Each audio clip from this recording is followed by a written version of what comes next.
Okay, so this week we're going to work on Masks and Channels, Chapter 6 in the Adobe Photoshop CC Classroom in a book. So the first thing we got to do is open up our image, which is this one here, but I'll show you how I went about doing that. Go ahead and go on up to Files and Browse in Bridge, click on Bridge. Bridge comes up. If you remember from the very first one, we put the lessons in our favorites. And then I come on over here to lesson number 6. And I have the start, the end Photoshop file, and the start Photoshop file. I double click on that, and that will of course open up into Photoshop here. Okay, so with our image open, what I'm going to do is I'm going to go ahead and hit Command 0 to bring it to full screen so we can see it a little easier. Now what you want to do is you want to make sure that you have both of the selections of the eyeballs are on the magazine and the model, and want to make sure that the model is selected so you can see it's highlighted here. And we're going to go up to select and mask, and our select and mask will open up, and you see that right now I have it on what's called onion skin. If I press on that, and that says orange color checkerboard here. So the onion skin, you can reduce or increase the transparency depending on how much you want to see of it. So right about a 41-50% is a good number to have it on. You see that it appears across all of our selection here because we really haven't selected anything yet. So it appears across all of our picture. So I'm going to go up here to the very top here to the quick selection tool, and you can just press W if you want to get to that quick. And along the top here on our option bar we have select subject, and they've really improved this quite a bit, Photoshop has. So when I click on select subject, you see it takes a little bit of time to work, but you'll notice that it selected out my subject. You see that the onion skins have disappeared off of most of this young lady here. And if I want to see a little bit more detail, I can go down to what's called overlay, which is you can press the V option, press the V key on your keyboard to go to that. And notice down here in this area that we have some of the overlay is on our person here, and we have the quick selection tool.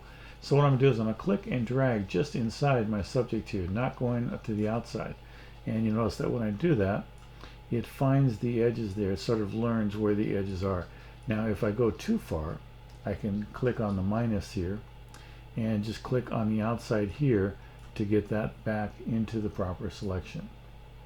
Now you don't have to be 100% on this because we're going to refine the edges a little bit later, but you can see that we're pretty close on that. And that looks pretty good. And we also have a couple different view modes up here. We can also look at the actual mask itself and see how well that is, see if we have sharp lines and how much of the hair is in and what parts of the hair are not showing through or showing through. So back to my overlay here. Okay, so another view that we have here is on layer right here, and we click on that, we can see our background layer with our subject in front of that. And as you look here, we actually have a pretty good selection right here, which is not too bad. We do have some area here that didn't come through on the hair right there, and it seems like we're missing a little bit of the hair up there. But overall, the rest of it looks pretty good. So we're going to go ahead and refine that area right now. So what we want to do is we want to zoom in a little bit onto this picture, about 300% or more, so that we can see the details here. And if you look down at this bottom corner right here, we have 228 is what it is right now. So I'm going to click on my zoom tool right here and just come on and click it once, and I've gone to 300%. Now if you need to move the picture around, you just hold down your space bar and your magnifying glass becomes a hand, and then you can click and drag and move that around to where you can locate wherever you want to be in the picture. So when you magnify at a real high rate, it makes it easy to move that around. Now I'm going to click on the refine tool, refine brush tool here, I should say refine edge brush tool is the proper name for it. And we want it to be right around 20 pixels, which is where it's at. So when you bring it down, you can either type in 20 pixels there or adjust the size up.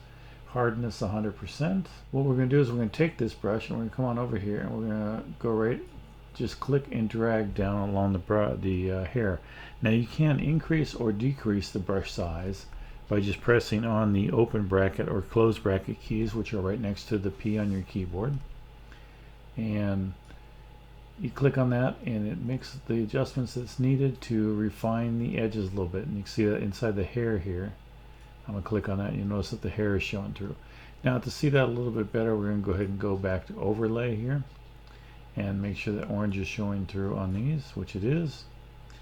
And just looking around to see if there's any other spots that I need to refine. Come back up here to the hair again. And you can also click on the minus to just undo and redo stuff if you'd like. So that's what I did there. I just clicked it once. I make my brush a tiny bit bigger and refine that down. So for our final step, we're going to click on the output settings and bring them down if they're not already open. And you see this decontaminate colors.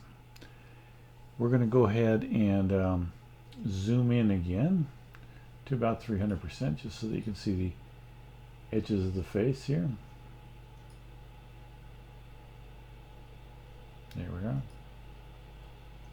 Alright, and then we're going to go to decontaminate color. There's our zoom. And the amount, we don't necessarily want 100%. We want about 25% on the decontamination, but we'll bring it on over here. And that just sort of cleans up any colors that might be around the edge of the mask. And so what we want to do is we want to output it to a new layer mask. And that's the option that we want to make sure that we have in this drop down. New layer with layer mask. And we're going to click OK.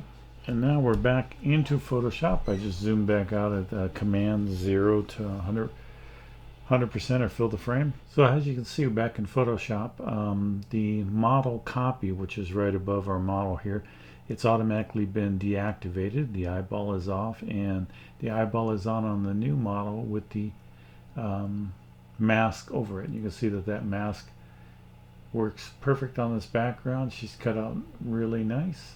Okay, so what we want to do now is create a quick mask where we change the color of the eyeglasses here. So first I'm going to zoom in just a little bit here on this to make it a little easier to see, get it centered up. And I'm going to go ahead and turn off the background so that we don't have to look at that or take up space for that. Now right now it's on model copy. That layer is selected. And you notice that when I click here, the little frames here go back around this thumbnail, which we want on the picture. We don't want the mask to be highlighted. You notice that the layer mask is shown here. So you want to make sure that the thumbnail is selected once you click on that. Over here we have a quick selection mask tool. And I'm going to click on that, and then I'm going to go up to my brush tool and click on my brush tool so I have a brush. And I want to set the size of my brush to right about 13, I think. I don't want a super big brush, maybe 15. Hardness 100% is fine. And then click anywhere off that to reduce that. And you'll notice that when I click and drag on the glasses, it makes that orange color here, and that's going to be our mask. Now I'm going to reduce my size down just a little bit again using my open and close brackets, and I'm going to click on the brush here once, and then I'm going to go over here, and when you want to make a straight line, you just go over here, hold down the shift, and then click again, and that creates a straight line going right across there. I'm going to go up just a tiny bit higher just to make that line cover more of that. And you want to paint so that it's just covering the glasses just inside the hair there. And again, I'm going to click here and click here to make a straight line. Oops. Command Z on that. A little bit of a mistake there.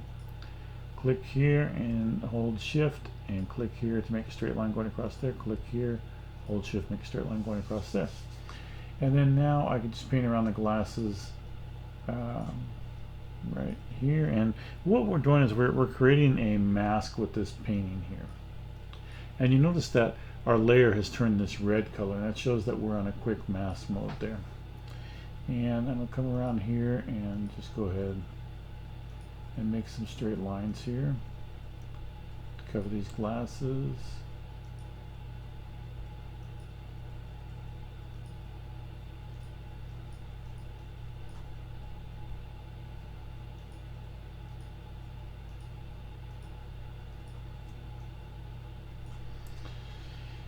And again, you just want to make sure that you paint all over the glasses. You can reduce it down a little bit more, even zoom in. I'm holding down Z and clicking a couple more times to zoom in a little bit. And I'm going to make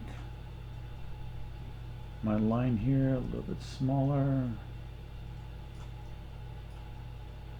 So what we're doing here is we're just making it so that these eyeglasses, once we get done here, we're going to have a mask so that it goes around these eyeglasses and only affects the glasses themselves. So we're going to actually change the color of these glasses. So almost got it all done here now.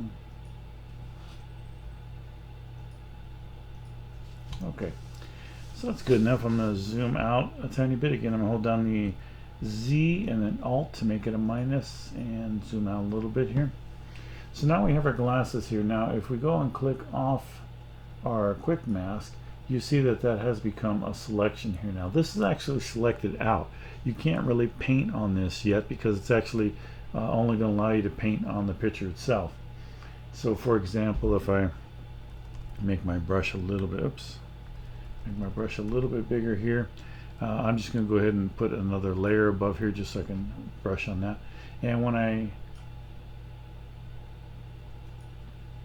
let me get to the brush tool here, cancel, right there. So I press my O key.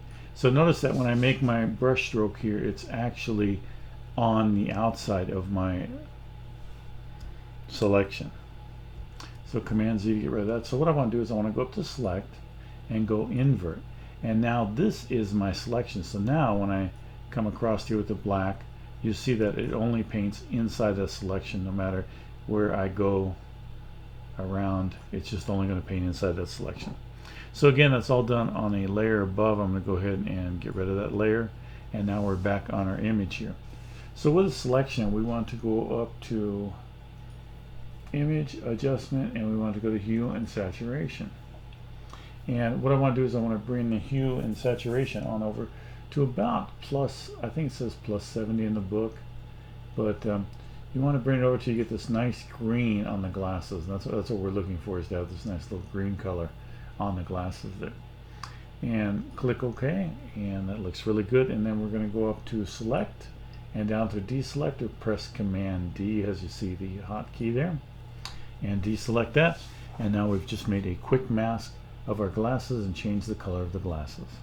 So now we want to change the way this lady is looking, the direction she's looking. We're going to have her look up a little bit. So we're going to do that with Puppet Warp. And the first thing I'm going to do is put Command 0 to get my picture back to full screen here, or fit screen, I guess it would actually be. And I want to go up to Edit and then down to Puppet Warp and click on that.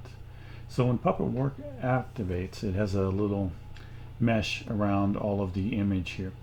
And what happens is that whenever you go inside this mesh or around it and you click, you can actually put a little pin there. And so I'm going to put these pins around the different spots here. There we go.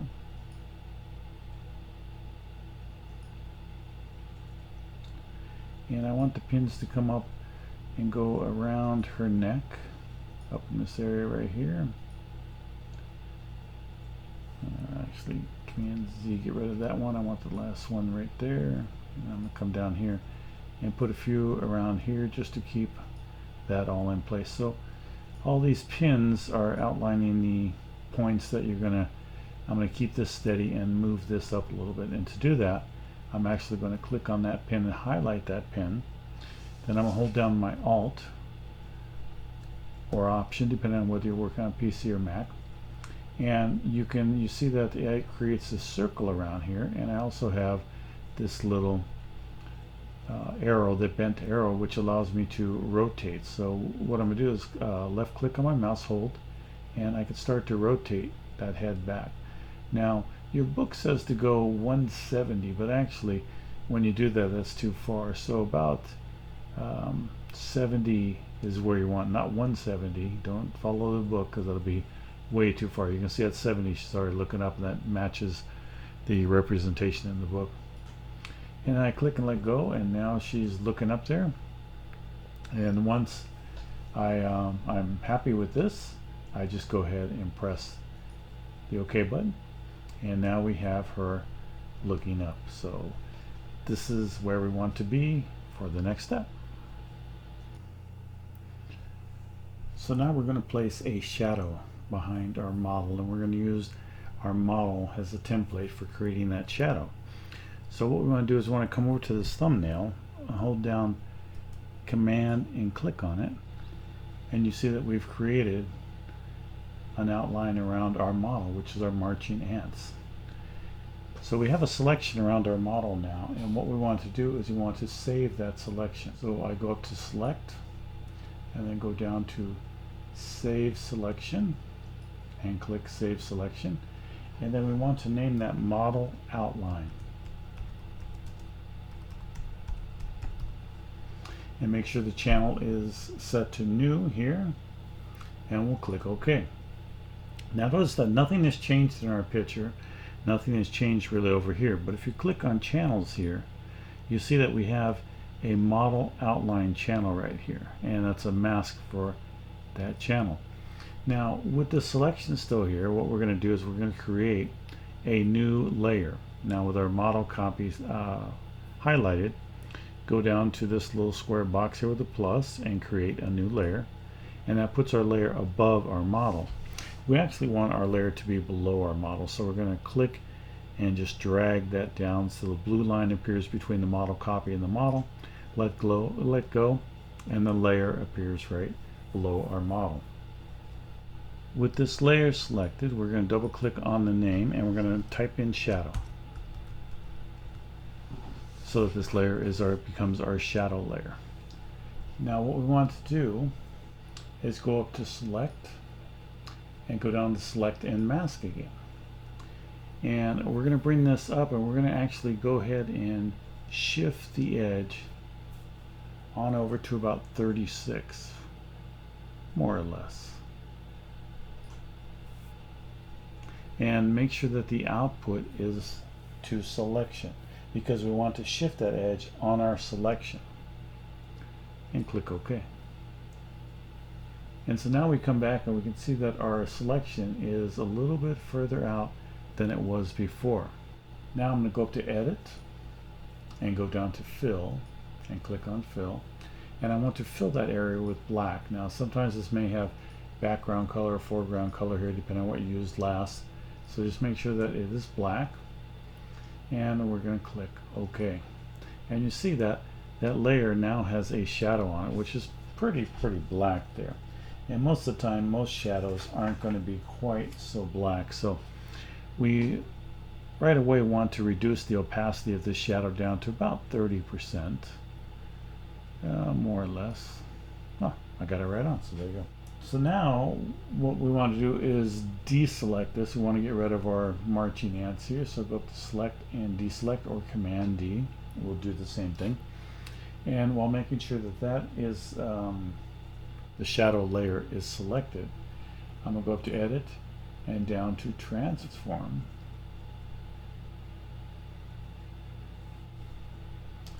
and hit Rotate.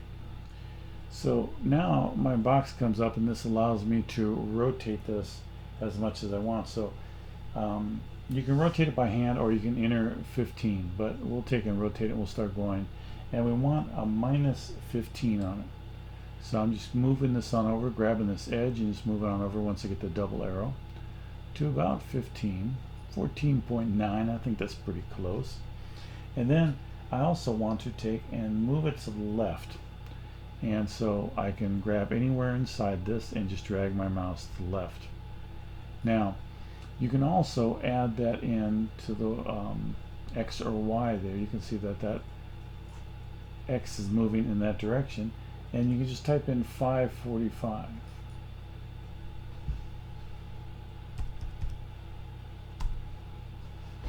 And that moves it over just the amount that we want. Now notice here that I have a little bit of the shadow showing back here. So what I'm going to do is I'm just going to rotate this back just a tiny bit so that that shadow stays behind her. So now we don't see any shadow showing up over here, and the shadow is all in front. So once you're happy with the location of the shadow, click on the check mark above there, and then now you can go ahead and bring back in the magazine background. And the book also says that you can delete the model layer if you like, or you can just keep it hidden. Either way does the same thing. But now we have our magazine cover ready to go. So at this point you definitely want to make sure that you save it. And I've already saved it as a working PSD here, so I'm just going to press save, and that's going to save it, because we're actually going to use this one in the next lesson, the next chapter. But as for right now, chapter number 6 is finished, lesson number 6 is finished, and you're good to go. So that is all about using mask and channels. We used a quick mask. We've used an alpha channel mask to create a shadow, and we used mask to cut out our subject. So we've learned how to refine masks, how to create them, and an easy process, and it does quite a good job, as you can see in this picture here. So thanks for following along, and we will pick it up in chapter 7, lesson number 7. That'll be on typographical design next.